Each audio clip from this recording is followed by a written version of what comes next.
Hey guys, Zach here with another YouTube video. I've actually got several videos that I'm going to be firing off in rapid succession tonight and posting later on through the week. It's been a little while since I've done a video, and I wanted to get some of these done earlier, but unfortunately with the holiday season and work, I've been pretty busy. I also had a setback this week. I've been trying to cast some custom 112 weapons. I've posted about it on my website, my Facebook page, 10 Star Toys.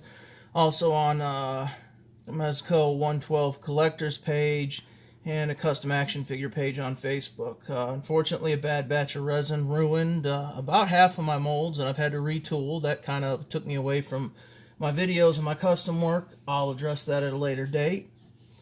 But, as promised in my last video, my custom 112 Netflix Joe Bernthal Punisher action figure is done, and I'm going to do a quick video review on him. I'm also going to be doing a review on a Mezco 112 bootleg Joker figure that you see here in the background.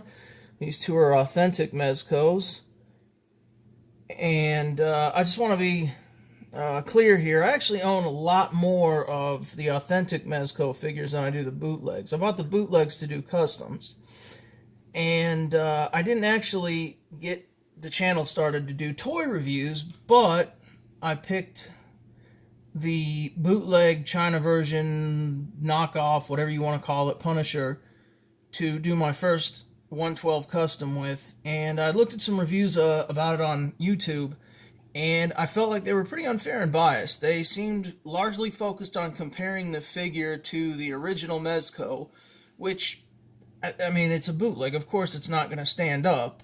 And they were very critical of it as opposed to discussing its merits for the purpose of customization. That's what I started doing, and the bootleg reviews kind of took off from there. I had a request for Daredevil, which I decided to do because my original idea was to do a bootleg Mezco 112 custom of myself as a sheriff in the Judge Dredd / 2000 AD universe. The Judge Dredd figure is what got me into the Mezco collector's line. I love Judge Dredd 2000 AD. I wanted to do a sheriff figure, and Daredevil would be perfect for Johnny Alpha, which is probably, it's a toss-up for me whether I like him or Judge Dredd better. So I got that figure. From there, I've had some requests to do bootleg Captain America. I've had several requests for a review of the bootleg Batman vs. Superman Armored Batman, which, by the way, I have found a bootleg off of AliExpress. Thank you for my viewers for mentioning that in the comments to me. He should be here in about a week or so. I'll do a review on him. But I bought the Joker because he's perfect for a custom that I'm going to be doing later on one of my own character creations. This guy right here, Mr. Ty Smiley, the first comic book character I ever created.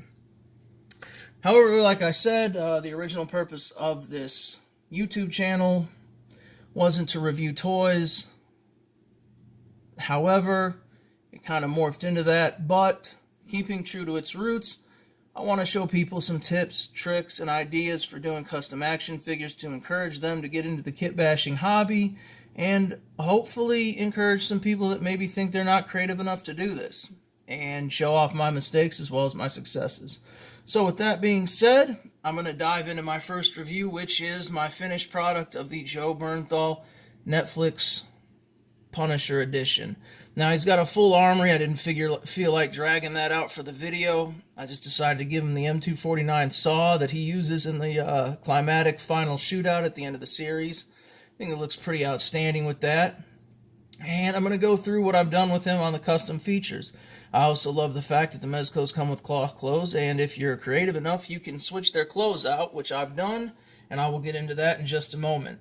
I'll also include more pictures and more detailed instructions on how I did everything on my Facebook page, 10 Star Toys. So, thanks for watching. Here we have him in his battle ready look. We've got his 249 saw.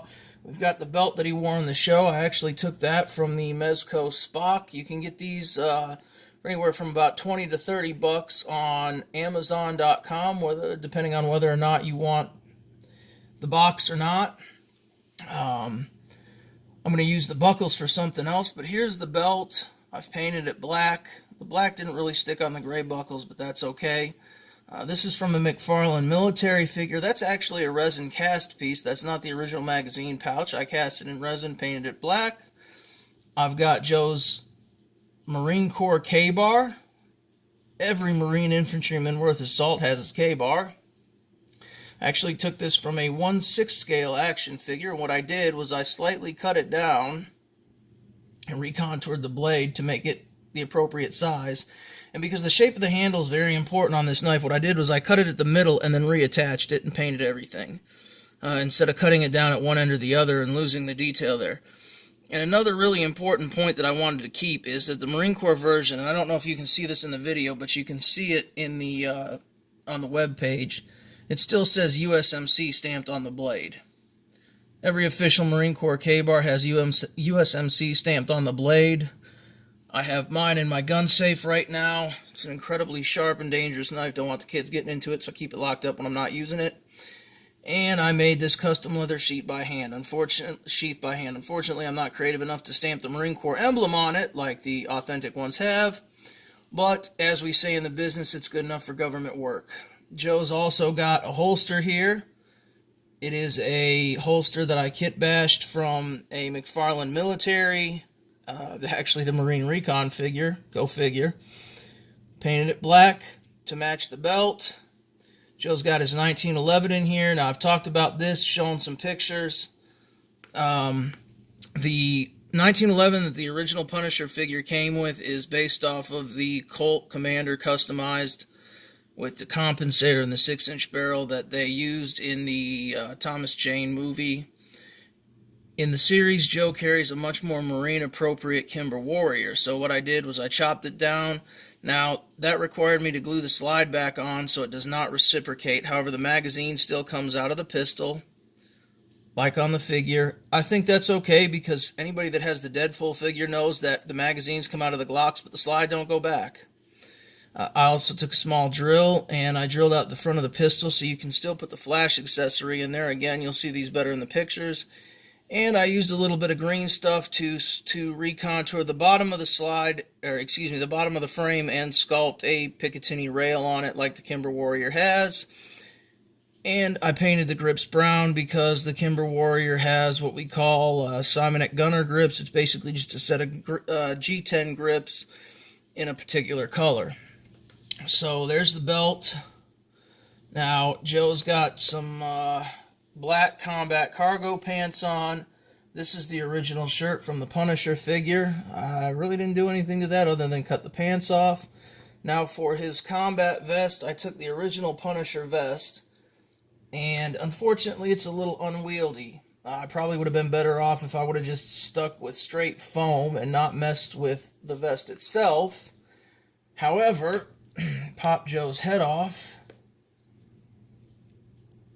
and the vest will come off, and it looks much more authentic to the show than the original vest that he came with.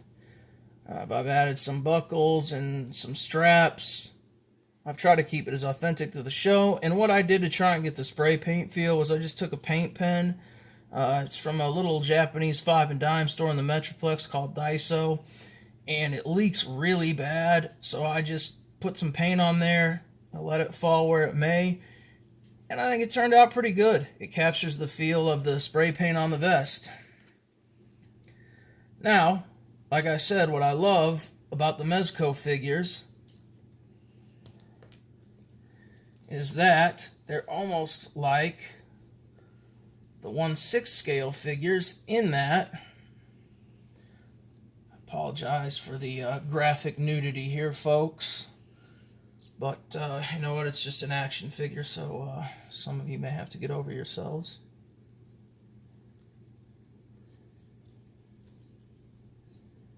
So here we have a set of jeans. Now, you can either hand sew these, or for a nominal fee, you can get a lot of this stuff off of eBay. What I have as far as his clothing is a combination of hand-sewn clothing. I didn't grab the other shirt I have for him, so I'm going to put his original shirt back on. What I have for him is a combination of hand-sewn clothing and a couple of items that I did end up buying off of eBay. I'm not entirely happy with the scale of the jeans, but I don't think they're terrible. I'll probably eventually resew some with some actual material from some ruined blue jeans I have.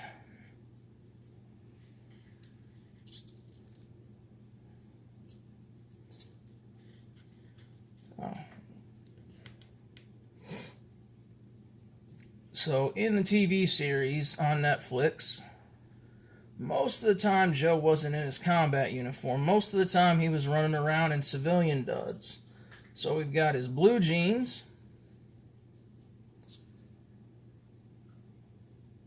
We've got his hoodie.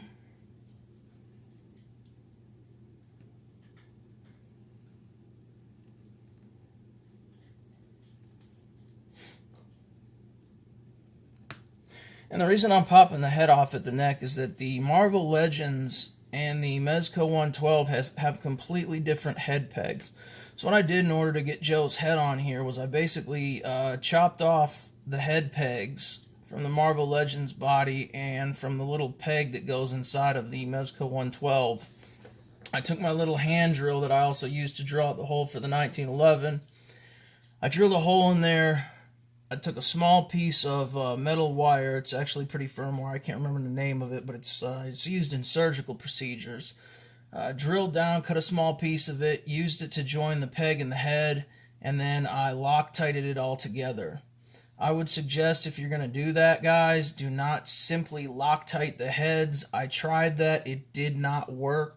It was almost a disaster. Thankfully, I didn't try it out on Joe first. I tested to see whether it was sturdy beforehand. So again, if you're going to do this, or if you're going to do it with another Mezco, switching the head from a Marvel Legends, I tried using green stuff to fill in the gap. That didn't work. It kind of crumbled. Thankfully, it was easy to scrape that out. Like I said, your best bet is to get yourself a little tiny hand drill. You can pick them up at Harbor Freight. Hobby Lobby may have them. And I just drilled a little hole, put the steel guide wire in there, attached the two pieces with the steel guide wire. That gives it extra strength. And then I Loctited everything in place, and it's pretty well indestructible. Now, I still don't want to take any chances, so I separate it from the neck and the body as opposed to the head and the neck. But that works out just fine. And finally, as I'm dropping things on the floor, we have Joe's military jacket that he wears throughout the series over his hoodie. Hand sewn. Thanks to my lovely wife and her best friend. I really appreciate it, because even though I was in the Marine Corps and in the infantry, I never really did learn how to sew worth a crap. Definitely don't want me having to stitch you up if you get battlefield injuries, guys. I'm sorry. Just not very good at it. So now we have Joe in his street clothes look. Hoodie up, hoodie down. Got his 1911. He can stick it in the waistband of his pants, like he does in the show. And he can go out armed. And that's my custom Netflix Joe Bernthal Punisher action figure, in both his combat and street clothes look. I'm pretty happy with how it turned out. Like I said, I'll have a lot more detailed pictures and detailed instructions on how I did everything on my on my Facebook page, 10 Star Toys. It's the same name as the YouTube channel. I really appreciate you guys for watching my video. Like, share, subscribe, check my Facebook page out. I'd really appreciate it. If you have any questions, or if you'd like to see me do any videos in the future, post it in the comments. I reply to all the comments that I get. Again, like I said, I really appreciate you guys watching. I do have an Instagram, 10 Star Top Toys, all one word, all lowercase. I'm still figuring out how to use Instagram. I suck at it, but I'll be getting some more photos up on there in the future as well. So, again, thanks for watching my video, and until the next one, be safe, treat other people how you'd want to be treated, and don't forget to stay hydrated, guys.